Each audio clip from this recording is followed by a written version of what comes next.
Welcome, everyone. So I'm Rona Lashinsky. I'm president of the Computer Club. Welcome to our Telehealth TechTogether. To get on with today's program, we are happy to welcome Dr. Susan Y. Jew of Kaiser Permanente. She will be our first presenter, and she will be followed by Lori Sweet of John Muir Health. I'll be introducing them in a second, but I did want to let you know that you will have an opportunity to ask questions. Feel free to type your questions into the chat box, and we will do our best to cover all of them. Each of our guests will take questions immediately following her presentation, and time permitting, we'll take a final sweep of questions that might be directed at either of them once Lori Sweet finalizes her presentation. Also want to let you know that we are recording this session. We will post a link that will enable you to see it again if you so desire, or share it with your friends. We will have to do some editing of the video, so it's not going to be posted, tomorrow or anything. But in the next couple of weeks, hopefully we will get it posted up with a link on our website. And I'll give a nod to Harris Greenberg, who's volunteered to do the video editing for us. I appreciate that, Harris. As most of you know, Harris does the monthly column in the Rossmoor News for the Computer Club. So with that, I am happy to introduce Dr. Susan Y. Jew of Kaiser Permanente. She is an ophthalmologist at the Kaiser Permanente Antioch Medical Center and a technology lead, interestingly, for the Diablo service area. And I've actually asked her to say a few words about that. She told me she comes from a long line of engineers, actually, in her family.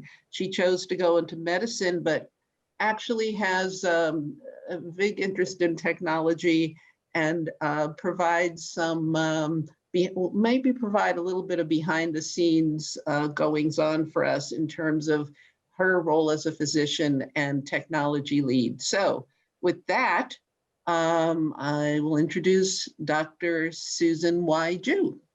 Hi, everyone. So thank you very much for that introduction, Rona.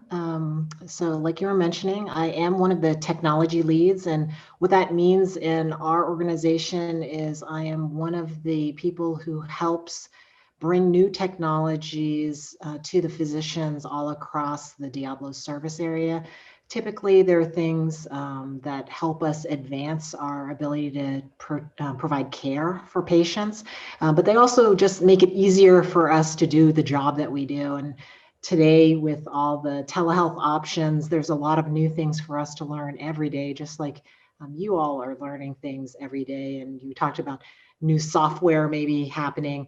We have that all the time. Every month there's something new for us that we get to learn. And that's one of the great things actually about being a physician and about being a technology lead, is that I'm continuously learning, and it's very exciting. We actually have multiple branches around technology. We have a branch that specifically deals with the hardware side. So new machines that come into existence that we can use with patient care.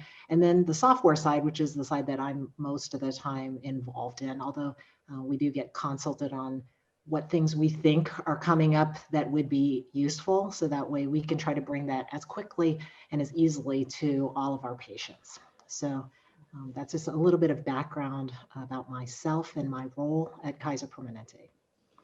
And with that, I will launch my PowerPoint.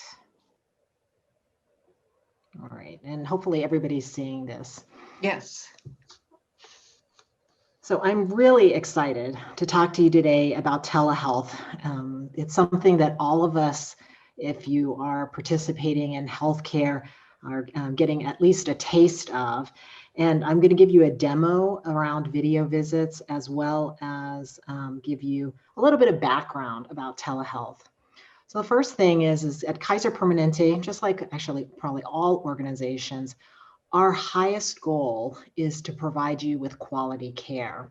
And towards that end, telehealth is part of that commitment to advance care and to deliver better experiences. In particular, the things that we find useful around telehealth is that it provides us the ability to provide better connection, convenience, comfort, and cost savings. It accelerates the care process because it allows physicians and patients to easily and quickly transfer information back and forth. There's time saved, no driving, no parking, which means less time away from your work or family. Patients can access this care from home, office, school, basically anywhere. Multiple family members can participate at the same time with virtual care options. So that means that you can keep every family member, no matter how close or far they are, involved and in the loop. And it provides the ability for us to access providers, including subspecialists, where sometimes there might be literally just one in the entire US or Northern California area, without you having to travel to them, which is a very big bonus. And in fact, we use it on a doctor-to-doctor consult real time with patients very frequently, just so that way if a patient has a more complicated question that maybe, even though I am a subspecialist, there are even more subspecialty fields beyond my own that I can involve them in very quickly and get their questions answered at the same time. And it's been shown that a single telehealth visit can resolve a patient's questions in about 5 out of every 6 times. So that's, one of the biggest boons that we've found around telehealth. And of course, now safety is one of the concerns, just like Rona was talking about for your computer club. Literally, we have to think about coronavirus and how do we protect ourselves best, but still provide that high quality care. And basically with virtual care options, you can protect yourselves and your loved ones from exposure, which is especially useful for all of our patients who might have quite a few underlying health issues or advanced age. Now, the telehealth options at Kaiser are varied. We have things ranging from phone appointments, video visits, emailing your doctor. We have a specific KP website, and we actually have many apps, but the one that I'm going to highlight here today is the My Doctor Online app.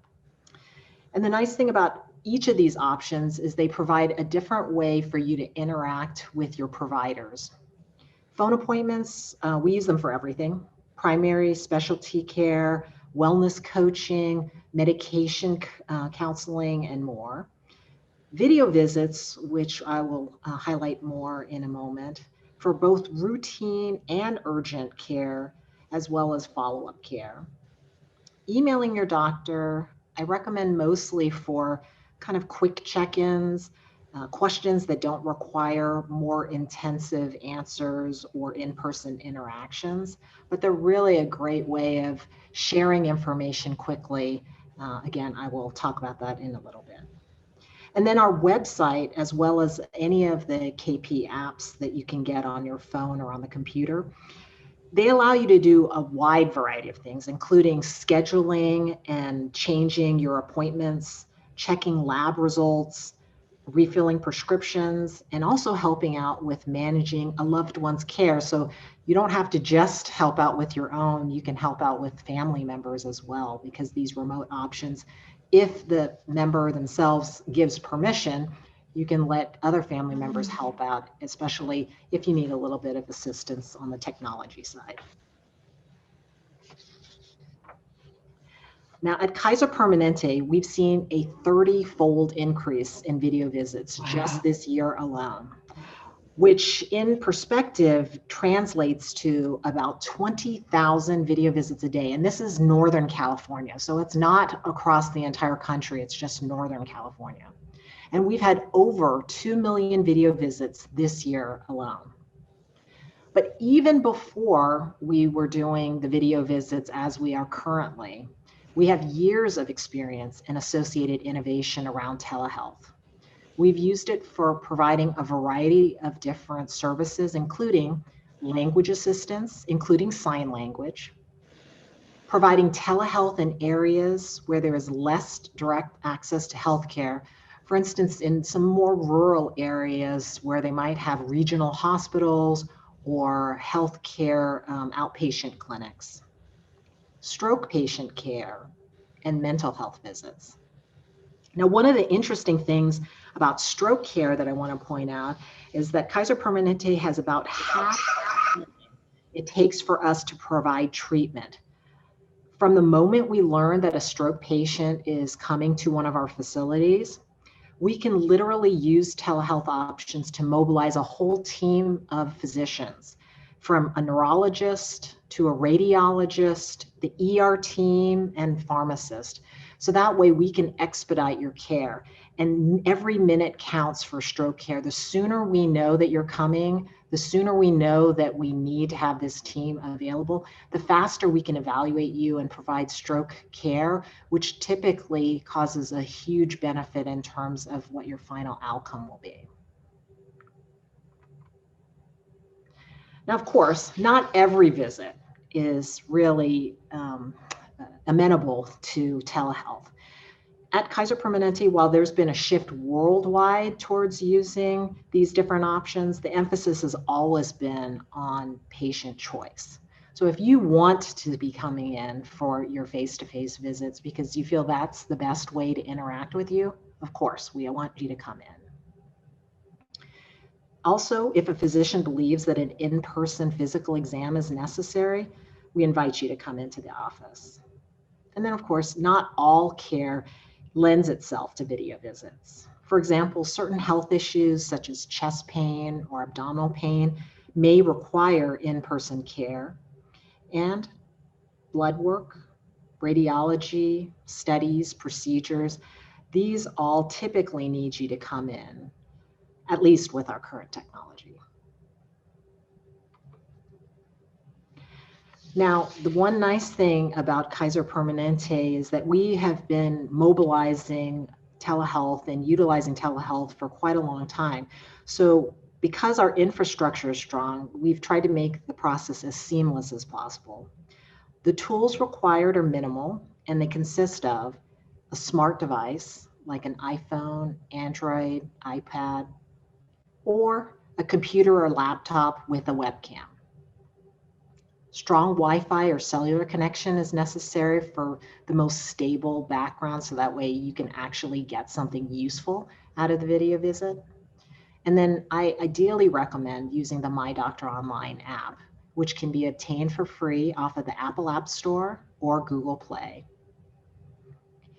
If you use kp.org, our website, you just use the exact same user ID and password to log in as you normally do.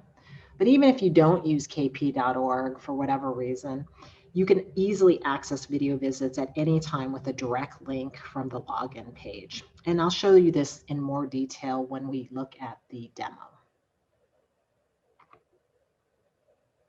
Before I show the demo, I did want to go over some details on how to get the most out of your video visit.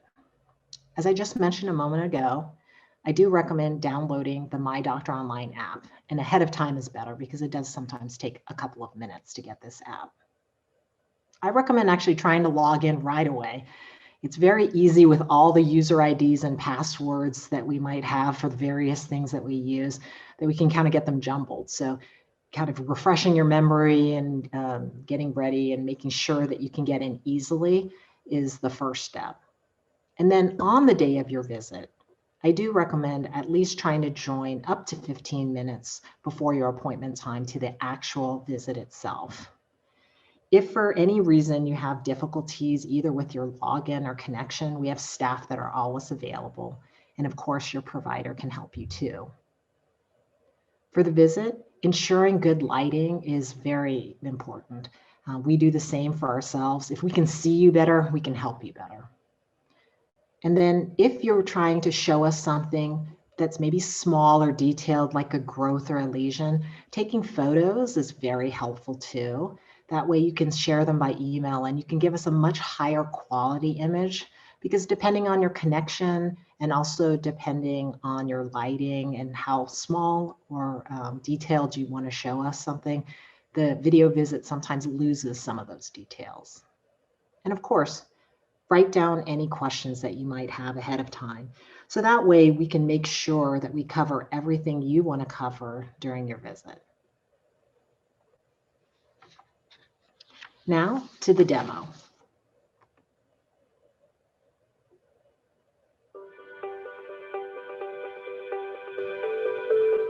Video visits are an exciting new feature that my patients really enjoy. Hi, I'm Dr. Todd Weitzenberg at Kaiser Permanente. Video visits allow you to meet with your doctor from the comfort and convenience of your home, office, or wherever you are. There are two simple ways to have a video visit, with your mobile device or with your computer. For either, I recommend my patients get prepared a few minutes in advance of their scheduled appointment time.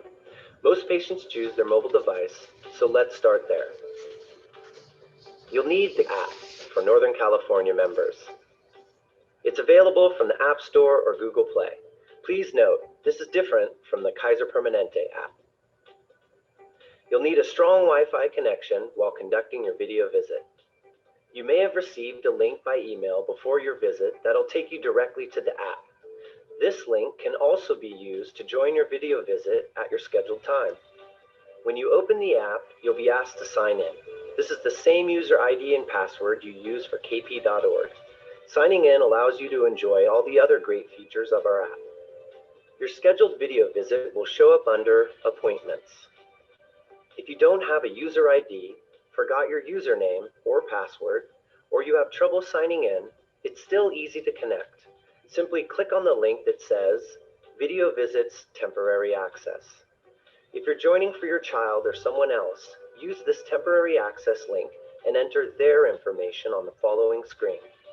Once you've signed in using this method, you'll go straight to your scheduled visit.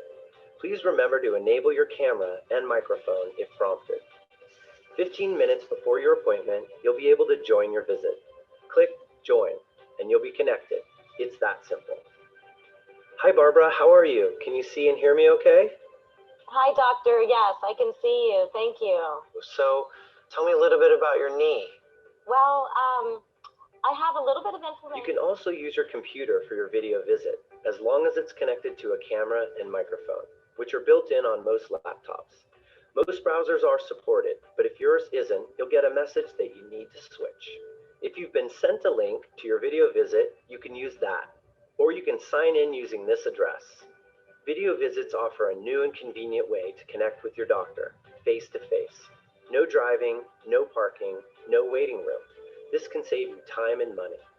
My patients really like the ease and personal care offered by video visits. I hope you will too.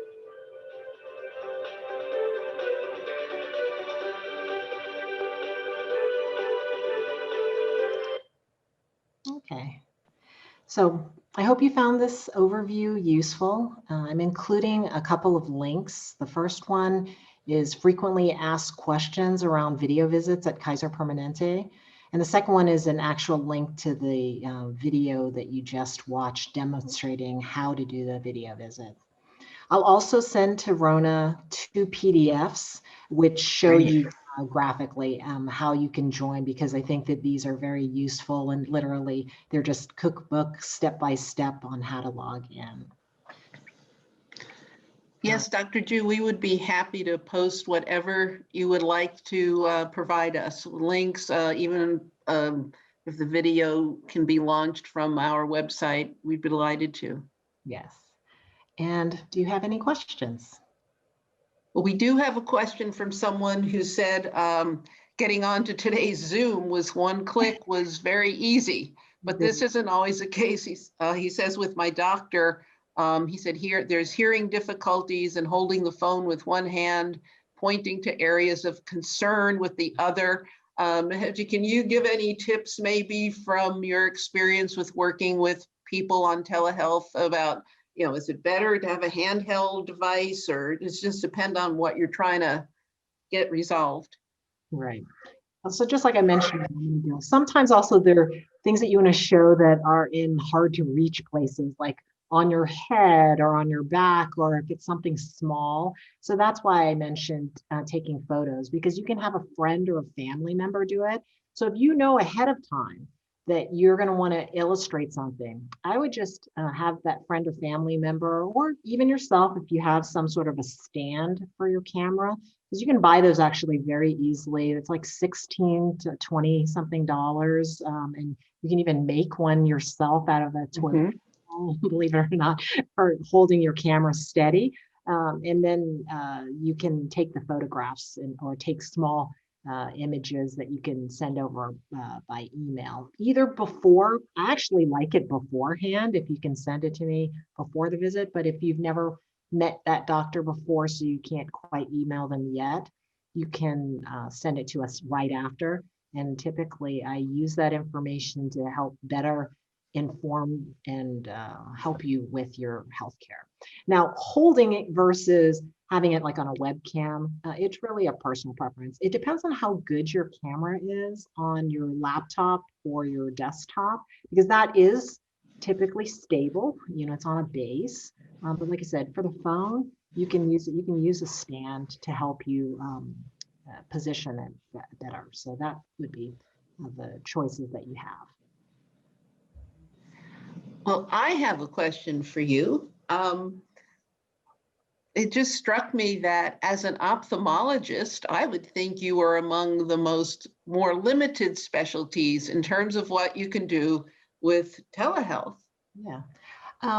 It is amazing how much I can actually use telehealth for. There are many things actually. History is one of the biggest things that gives us a clue on what to do next. And if somebody gives me a good history, I can actually make the diagnosis for many different conditions, and all the ones that are benign, I can take care of with a telehealth visit. So that statistic I quoted earlier, about 5 out of every 6 visits that we can handle with one single telehealth visit is true. I can actually help patients with that. Definitely for things that are lesions. So if somebody has something on their face that they're worried about, some growth that's been going on for a while, redness of their eye, those kind of things, I can even handle many of those with a telehealth visit. And at the bare minimum, I can at least either initiate a therapy or formulate a plan for what are the next steps, even if that means that I might need to bring you in for certain testing. But definitely, if somebody complains to me about vision decrease and it is not one that can be easily explained by something that's natural for aging, then I would always default to a face-to-face visit. Not what I would expect, but very, very interesting. Thank you for sharing that. And I would also assume that it's been an evolution for you to come up with different ways using telehealth in your specialty. It is. But we learn from each other in terms of we share best practices between different eye doctors as well as between different departments. So the mention around stroke health, we actually started doing more even the urgent care things because we found stroke telehealth works and that it actually saves lives and saves function.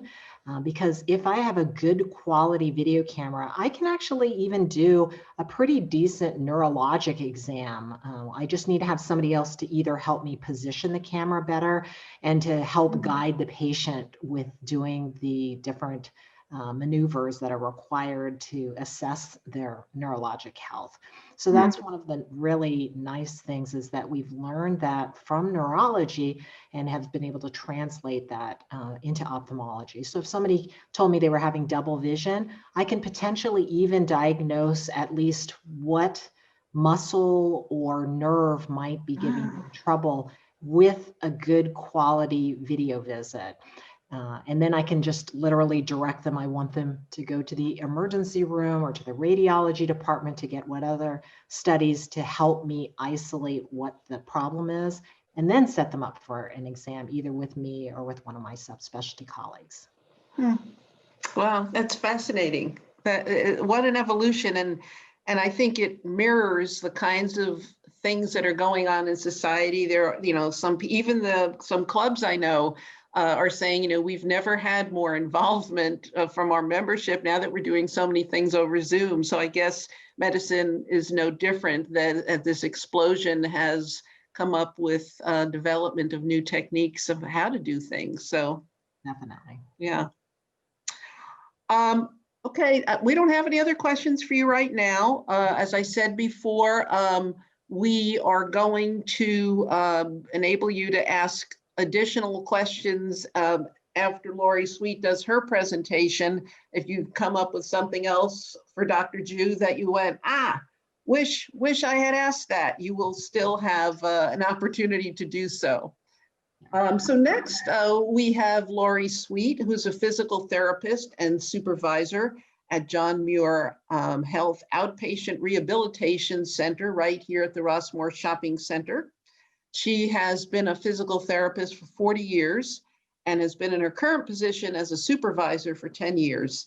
And since the COVID pandemic, Lori's team wanted to stay in touch with their patients and not lose any progress they were making in their courses of physical therapy. And as a result, they were granted permission to begin providing telehealth physical therapy, another kind of specialty where one might be surprised that you could even do it over video connection. But she is very interested in helping people stay healthy and enjoy the benefits of telehealth during the pandemic and perhaps, who knows, maybe beyond too. So with that, I'm happy to introduce Lori Sweet. Hello there. Hopefully you can all hear me. It's a pleasure to be here. That was an excellent presentation, Dr. Ju. You're a very good speaker, and nice job. So I am glad to see you all, and I look forward to, after I finish my PowerPoint presentation, you've seen my face again because I'm a face-to-face kind of person.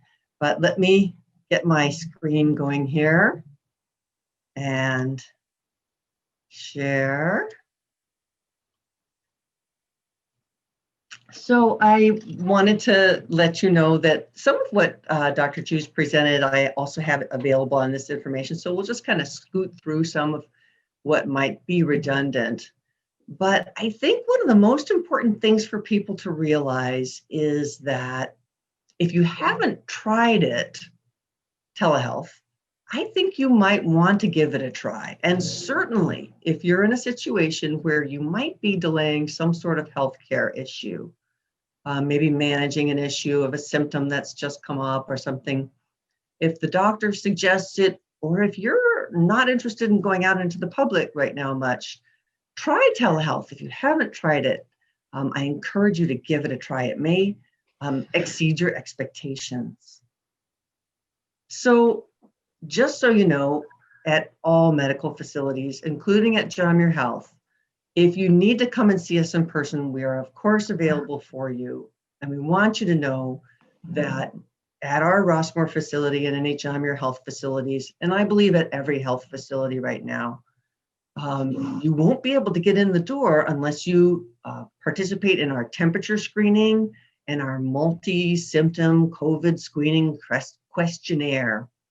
So this may seem like an inconvenience, but what this does is this is making sure that the delivery people, that the staff, that every patient that comes into our medical center doesn't have a fever and has considered whether or not they might have some symptoms that could be contagious, particularly related to COVID. So we do have strong screenings in place. Everybody's wearing masks. We've got our goggles. I'm sure Dr. Ju had these. We've got our goggles. We've got face shields. And our patients are wearing masks too. So we are going to need you to wear a mask when you come in for in-person sessions. And we're wiping down. We now have extra time in between each of our treatment sessions where we're wiping down every surface that the patient touches, including our waiting rooms. In fact, I think my clinic is probably the most hypervigilant in wiping down of any medical place I've been lately, and I've been to the VA a little bit with my dad recently. So if you need to see someone in person, if your doctor wants to see you in person, if you don't want to do telehealth, in person is available. But if you haven't tried telehealth, I encourage you to perhaps give it a try. One of the neatest things that Dr. Ju mentioned is really true. It is going to save you time. Some of you might even have to ask someone to drive you. So transportation issues are eliminated. That's a really good plus. And you don't have to be out into the community. So if you have conditions that are causing you to be cautious in terms of with COVID surge maybe coming up and such, you can be in the safety of your own home. So just don't put off your health care. Think about it right now. What have you put off? I haven't made my eye doctor appointment. Sorry, Dr. Ju. I need to do that. I need to make my dentist appointment. So I shouldn't be putting these things off. So I hope you don't either. Take a look at what you might have been putting off and really consider, just call your physician, call your provider, ask them if they can walk you through the idea of the telehealth option. So that's our first greatest concern, I think, of all medical practitioners. We don't want people putting things off that could cause risks later, okay? You can have a good experience with telehealth. It is possible. You still have a relationship with your provider. You can they can see you, you can see them. Certainly a common thing that you do when you first meet with your practitioner is the history that Dr. was talking about. That discussion, what's happening? Tell me more about the symptoms. When do they present? That's something that easily is done on video. And we don't want you to lose a relationship with your medical practitioners because, again, there are risks involved when we start to step back from our regular healthcare service. So let's talk about physical therapy. How can you do physical therapy through telehealth? Well, I've done some, and I can say that our National Organization of Physical Therapists, the American Physical Therapy Association, has weighed in to say that they feel that all aspects of physical therapy can effectively be provided through telehealth. So in our profession here at Rossmoor and in John Muir, we're likely going to encourage you to come to your evaluation in person if you can, because there could be some manual examination tests that we would want to do, just like certain examination tests that Dr. Jude mentioned that she would do in person. So we would help you decide whether that would be necessary. But a lot of what we do after we've finished our evaluation with you in person can be done with telehealth. We can help educate you about how to align your posture. We can help you with your reaching patterns and your bending patterns. We can show you how to exercise that body part. The one thing that we can't do is the manual techniques. And that's where you and your professional can work together to come up with some solutions. So here's an example. I was providing care for an individual who had had a total knee replacement. And if anybody's had one of those, you know that the therapy afterwards can kind of be a big deal. And going through the surgery is a big deal. So you've invested a lot of your time, and the surgeons invested a lot of their time in having the surgery done. But then the COVID pandemic hit, and there were some individuals who they didn't feel like coming into therapy after that. They were worried about their health or their partner's health, and they didn't want to come into the clinic. So that's when we petitioned to try to get telehealth for physical therapy. It took us some time. John Muir's very hyper vigilant about privacy. They finally came up with a platform. It's called the video platform. But now that Zoom's done a better job, John Muir's decided to move to Zoom, and that starts next month. So with my example, with my individual, we had her partner be the videographer, and we would have him take the video with her smartphone, and I would coach him. We'll point it a little more towards her feet or a little more towards her bottom, and then I would be able to coach her through her exercises. Eventually, we actually worked together so that I could coach her partner. This part wasn't on video. I did it through audio because this part couldn't be videoed. He was able to do some of the manual techniques to stretch her knee. So we gained together, the three of us, we gained the last 8 degrees of extension in her knee that was necessary in order for her to have the proper recovery that she needed. it was quite surprising to all of us, and we were really happy that it happened. We kind of had fun too, because they were in their house, they were relaxed. We'd had a good laugh every now and then when the videographer stumbled or something, but we were able to get quite a lot done. Another type of example of what can be good for telehealth is the busy family. We do have some younger families that come to Rossmoor for medical care, and a lot of the kids are really, really busy, even if they're doing Zoom school. So being able to fit telehealth into the schedule for physical therapy has been pretty helpful for some of these young students who don't feel like they can actually take the time to drive in here. So there are a few limitations, but there are a lot more possibilities about what can happen in telehealth with physical therapy.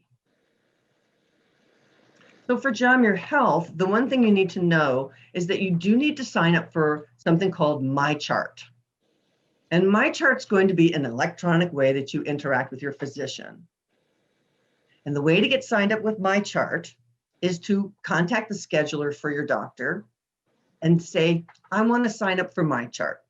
It's going to do a few things for you, like allow you to pay your bill, allow you to look at your records, allow you to communicate with your physician in a private way that's protected, and you have to have MyChart in order to do telehealth. So consider it. Talk to your practitioner about signing up for MyChart, and they can help you with that process. Absolutely, you have to activate it before your telehealth visit. And just like with Kaiser, don't forget your username and password. Have it nearby. You will need a smartphone or a tablet or a desktop computer. The laptop or computer, your camera is relatively going to be fixed. You know, I can move my laptop a little bit so you can see down here or you can see up here. But generally with your PC, your camera, you might have a little camera on top of your PC. You might be able to move that around, but it's not going to be quite as adaptable for movement as your smartphone. But pick the device that you're going to use for that session, and then you'll enable that device. You'll need, of course, to enable your microphone and camera. And if you have a PC, if you don't have a camera and microphone, you'll need to get one of those. This is going to be posted later on so that if you ever had trouble with accessing MyChart, you could easily call this number 941-2001. The other app that you'll need other than MyChart is you'll need Zoom in order to participate in a John Muir Health telehealth visit. This is a little bit technical here on how to download it, but you'll need to download MyChart, also known as Epic, on your device. And once you install that, you have to accept the agreement. But I want you to know that the next thing it's going to ask you is that, do you want to turn on location services? And you need to know you don't have to do that. That's probably true at Kaiser as well. But we can ask Dr. Ju. If you get requested as you're downloading that, select California, select John Muir Health. You might have to do that twice, and then enter that username and password that you haven't forgotten. As early as 3 days before your video visit, you can log on to MyChart and complete the check-in forms. You know, we have forms that you have to check in, the consent for treatment, that sort of thing. And you must complete those e-check-in forms at least an hour before the appointment begins. And these forms are required by law. I know they're pesky, but they're required by law. And it's possible that you may need to provide some insurance information for us. When you're in the app called MyChart, you'll find the visit listed under visits and appointments, visits, and then e-check-in. And unless you do the e-check-in, the visit will not commence. So just like we do now, you have to check in before you start your visit. Okay, so on the first day of your appointment, it's an appointment day, you've made your appointment. It's just like if you were going to go to the doctor, but this time you can be in your jammies from the waist down and you're in your living room if you like. Maybe you've got a friend or a family member to come over, because if you're going to need to do movement, particularly for physical therapy, or maybe for an orthopedic doctor appointment, or just because you want to have that help, you might want a videographer there to help do the camera. That kind of assists the gentleman with the question, or the person with the question about holding the camera and then taking the pictures. If you've got a helper, make use of them, invite them to your appointment. And you log into MyChart not earlier than 30 minutes before your appointment. You select visits and appointments and visits, click details, e-check-in, and the Zoom should launch. So we're just going live with Zoom. This should work for you. I don't have a video about that. I was kind of hoping we'd have that for you before today, but we don't have any I don't have anything to present that where you can see the pictures of what it looks like. I apologize for that. Make sure, so you'll be looking at your screen and it might say, please wait for the host. And that just means you're in the waiting room. You're waiting for your doctor to arrive. And then once you see your doctor's face, their smiling face, then you know it's the appointment has commenced. While you're in the waiting room or a few minutes before your appointment, it's a really good time to make sure you've checked your audio and your video before you go into either to the appointment or right a few minutes before the appointment starts. Because that's one of the most frustrating things is if you haven't checked that and then you try to begin the appointment. And then relax and allow the medical professional to lead the conversation if you can. One of the hardest things if you've ever been on a group Zoom chat is when we all start talking at once. We were just in a high school reunion and everybody was talking at once and just about drove me bonkers. All right.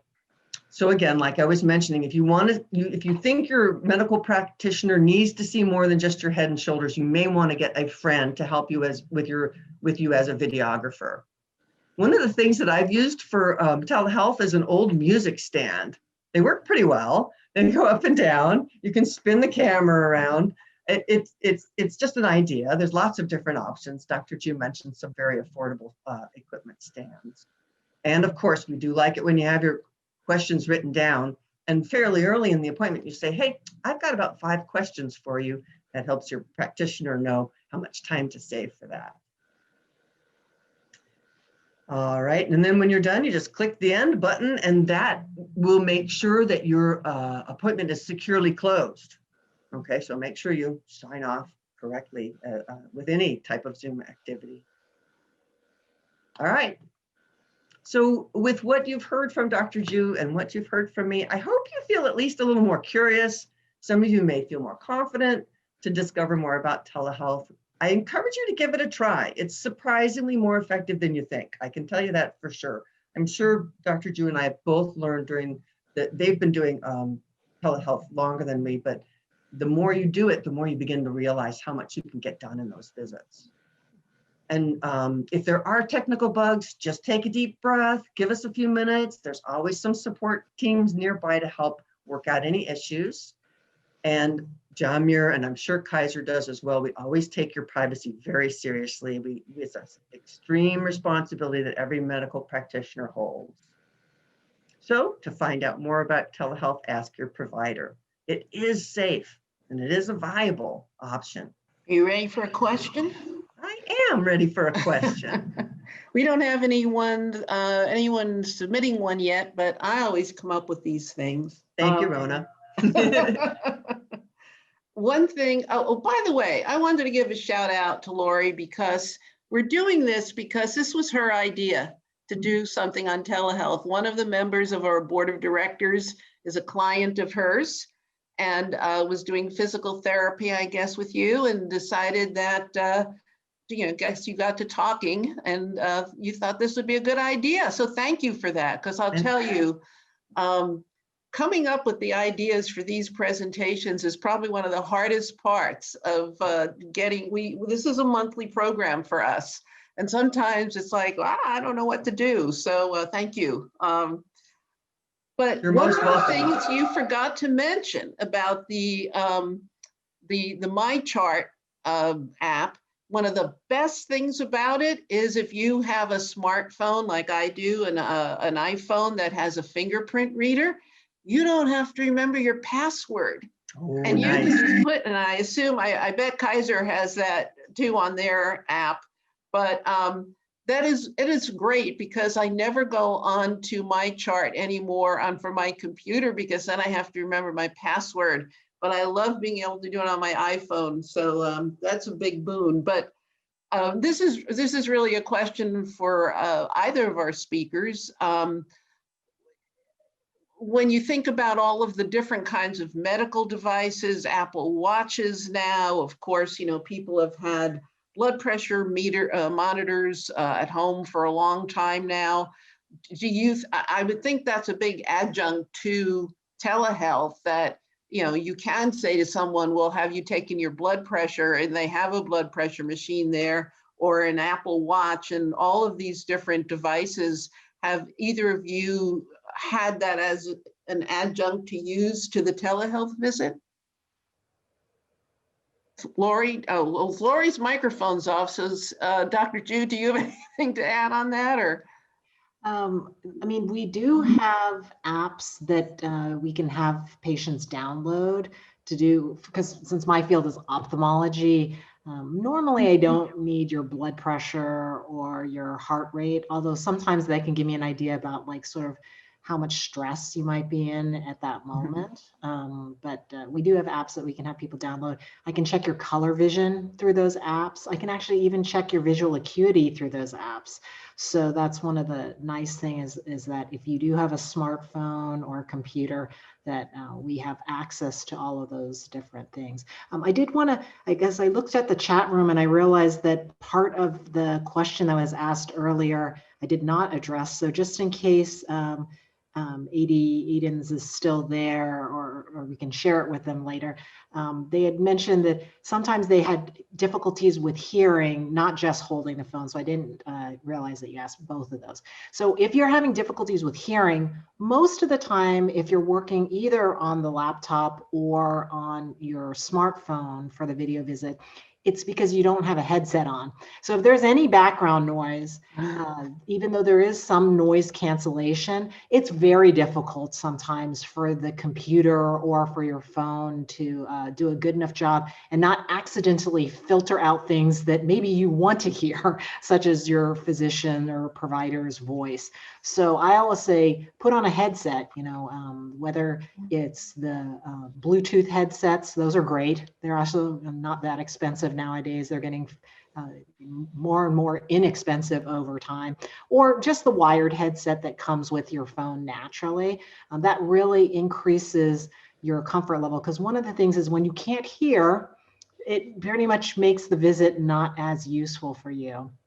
And then the other thing is sometimes, again, if your connection is not good. So if your Wi-Fi is poor or the bandwidth is low, just because there might be a lot of other people watching videos or things around you in your neighborhood, sort of stealing some of the bandwidth, that can make it a little bit more difficult. And we actually have a way of calling you directly onto either your landline phone, if you have one, or calling you on the device that you're working with, your iPhone or your Android phone. So you just need to let us know that you don't hear us.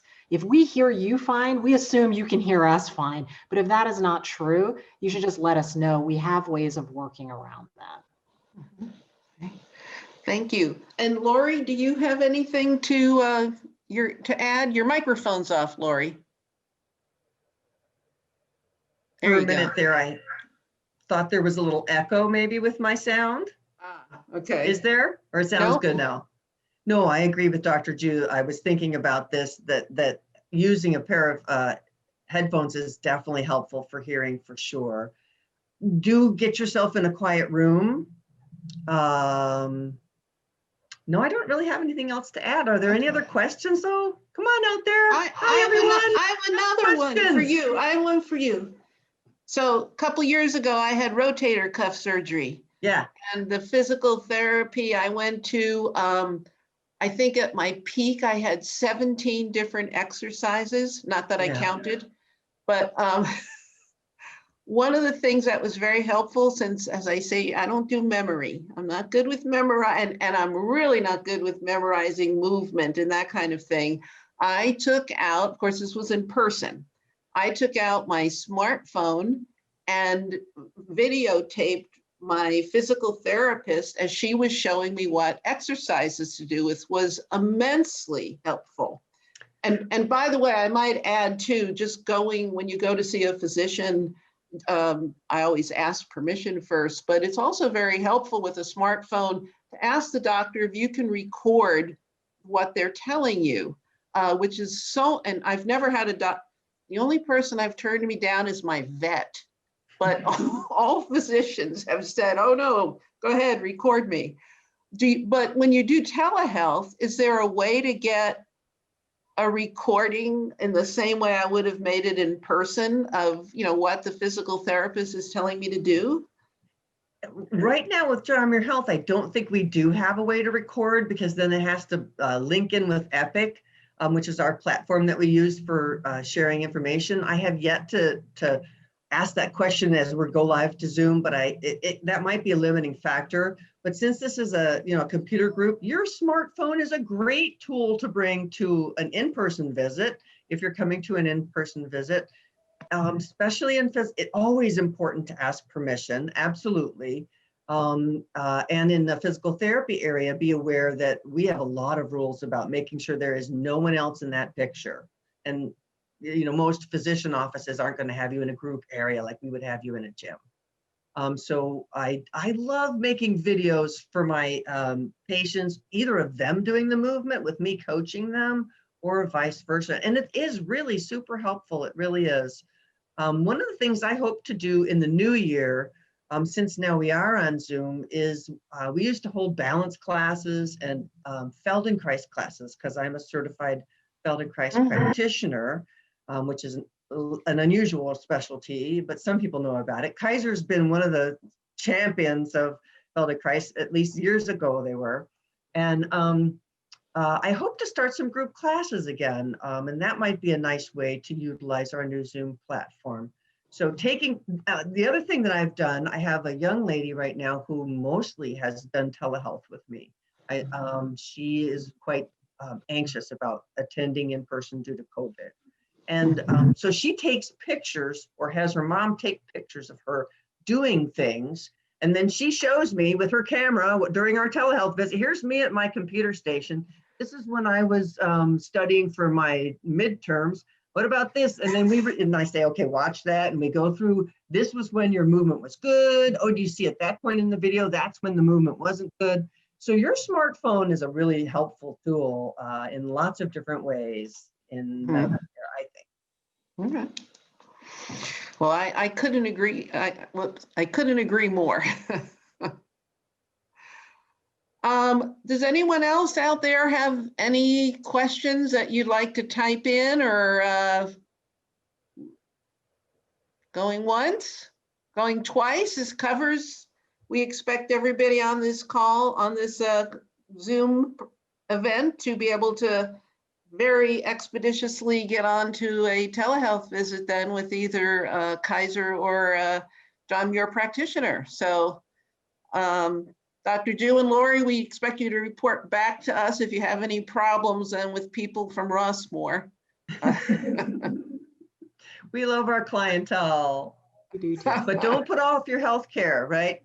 Yeah, I definitely agree. I want to echo what Lori said before. I know there was a lot of fear around, coming in, especially to the hospital setting. And whilst we, of course, want to say that safety is our number one, that let us help you with the safety part and help you with your healthcare. Because sometimes putting off something till later is not usually the wisest decision. The sooner we see you, the sooner we help you, not only mentally speaking, but physically speaking. We want to get you on track. Mm-hmm. Well, I feel very lucky to have each of you participate in this. It's rare that you get two such great speakers. I think you've both done a great job of explaining all the technology, the technical parts, adding in your own insights about things. So we're very lucky to have both of you here today. Thank you so, so much for participating with us. We very much appreciate it. I look forward to getting your materials, anything you want us to post on our website. We'll let our membership know that we have done so they can access them. And again, I just appreciate it very, very much. Thank you both. Thanks very much. Okay. Bye. This concludes then. Thank you for having me. Bye. Good luck. Stay healthy. Thank you. Bye-bye.